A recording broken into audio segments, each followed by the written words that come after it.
नमस्कार मित्रांनो, कालच इराणी डेलिगेशन आणि अमेरिकन डेलिगेशन काही अधिकाऱ्यांना सोबत घेऊन ते पाकिस्तानमध्ये चर्चा करण्यासाठी गेले आणि त्या ठिकाणी एका हॉटेलमध्ये त्यांनी अनेक मिटिंगा केल्या. त्यांचा मुक्कामसुद्धा त्याच ठिकाणी राहिला. पण मुळात जेव्हा युद्ध सुरू व्हायच्या अगोदरचे जे मुद्दे होते ते मुद्दे तसेच राहिले, कुणीही माघार घेतलेली नाही.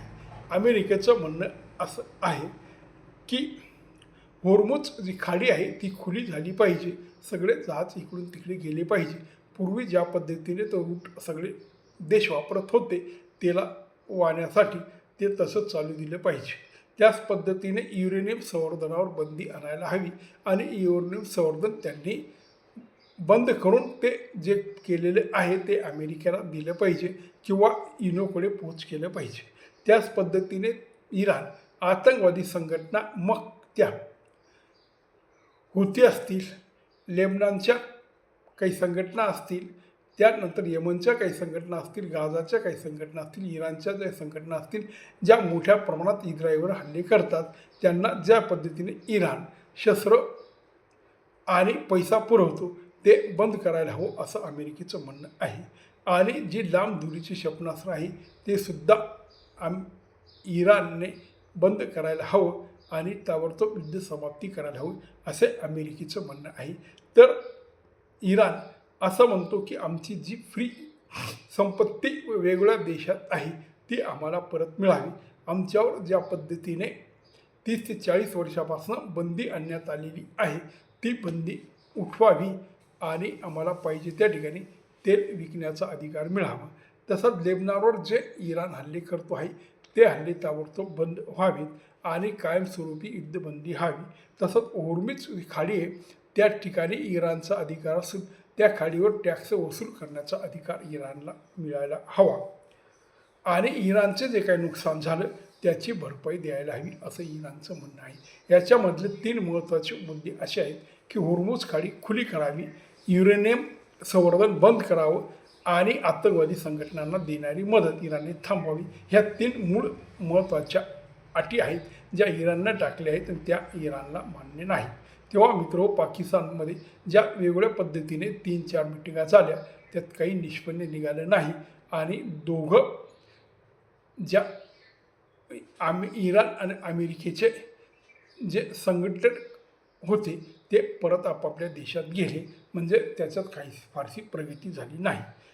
आणि खरं यामध्ये ज्या पद्धतीने पाकिस्तानने भाग घेतला त्याला मुळात आपल्या देशाकडून मोठ्या प्रमाणात भारत सरकारच्या परराष्ट्र धोरणावर, मोदीवर आणि परराष्ट्र मंत्र्यावर मोठ्या प्रमाणात टीका अनेक संघटनांनी, अनेक पक्षांनी केली. पण यात पाकिस्तानमध्ये जी बंदिस्ती झाली त्या ठिकाणी भारताने बंदिस्ती कशी केली नाही आणि भारत कसं काय मागे राहिला हा जो आरोप आहे मुळात चुकीचा आहे. साधी गोष्ट जी सामान्य माणसाला कळते की पाकिस्तान हा अमेरिकेचा पिंटू आहे आणि मोदीचं वर्चस्व वाढू नये हे ट्रम्पची योजना आहे. तेव्हा अशा पिंटूला हाताशी धरून अशा पद्धतीचं हे सगळं घडवून आणायचं काम ट्रम्प हा करतो आणि भारताचं नाक कापण्याचा प्रयत्न करतो. त्याच पद्धतीने इराण आणि पाकिस्तान हे शेजारी देश असून ते दोघं मुस्लिम आहेत, उम्मा आहे. त्या कुठलाही मुस्लिम देश हा दुसऱ्या काफर देशाला मध्यस्थ म्हणून कधी घेत नाही. ही साधी सरळ गोष्ट आहे. पण आत न डोकावल्यामुळे ते बऱ्याच लोकांना कळत नाही की कळल्यावर उलत नाही असा प्रकार आहे. आणि मुळात युरेनियम इराण द्यायला तयार नाही, होर्मुझ खोललाही इराण तयार नाही आणि ज्या आतंकवादी संघटना आहेत त्यांनाही मदत बंद करायला इराण तयार नाही. तेव्हा मग या ठिकाणी करार कसा होईल आणि युद्धबंदी कसा होईल हा प्रश्न आहे.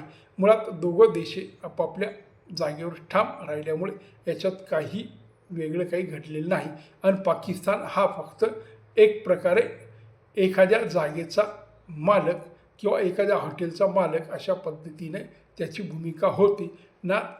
त्याच्यामध्ये फारसे परराष्ट्र धोरणाचे खूप अभ्यासू आणि विद्वान लोक आहेत असं काही नाही. फक्त हे दोघं एकत्र बसले आणि त्यांना एक प्लॅटफॉर्म पाकिस्तानने मिळवून दिला, एवढीच पाकिस्तानची खरोखर भूमिका होती. आणि मग जे घडलं त्यानंतर हा जो सगळा चर्चेचा विषय हा होता तो संपला आणि मग आता याच्यापुढे दोघं देश काय तो निर्णय घेतील, कारण मुळात इस्रायलची मुळीच तयारी नव्हती की इराणची बोलणी करावी. इस्रायलची अशी इच्छा आहे की लेबनॉन बी अजून जास्त ठोकून काढावा आणि इराणचं बी जास्त नुकसान व्हावं. पण प्रश्न इथं असा झाला की इराणने दोन गोष्टीची कोंडी अमेरिकेने इस्रायलची केली आणि त्याबरोबर बाकीचे देश बी गुरफटले गेले. होर्मुझ खाडी बंद केल्यामुळे युरोपियन देशाचा आणि इतर देशांचा जो पेट्रोलचा त्या ठिकाणी येवजा होती ती बंद झाली आणि पेट्रोलचे भाव अनेक देशामध्ये वाढायला सुरुवात झाली. तसंच त्याच पद्धतीने जे मध्यपूर्वेचे देश होते, मग ते सौदी असेल, यमन असेल, कतार असेल, दुबई असतील, शारजा असतील, हे सगळे छोटे देश उत्तम प्रकारे व्यवसाय करणारे व्यापारी देश असल्यामुळे आणि पेट्रोलचे मोठे साठे असून ते निर्यात करत असल्यामुळे ते आपले मोठे चैनीत होते. पण त्यांच्यावरच हल्ला केल्यामुळे ते बेचिराग झाले आणि त्यांचं मोठ्या प्रमाणात नुकसान झालं. त्यामुळे त्यांनी अमेरिकेवर दबाव टाकला, काही करा, हे युद्ध बंद करा, कारण त्यांची एवढी ताकद नाही ते इराणला विरोध करू शकतील. त्यामुळे अमेरिकेची एक प्रकारे कोंडी झाली. एका बाजूला पूर्ण जग त्यांना सांगायला लागलं होर्मुझ खाडी ओपन करा आणि मध्यपूर्व सांगायला लागले की आमच्या देशावर हल्ले थांबवा.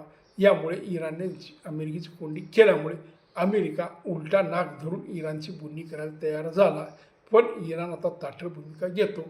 आता बघूया यापुढे कशा पद्धतीनं हे युद्ध पेटतं की अजून त्यातून काहीतरी तोडगा निघतो. तोडगा निघण्याची शक्यता फारच कमी वाटते. नमस्कार.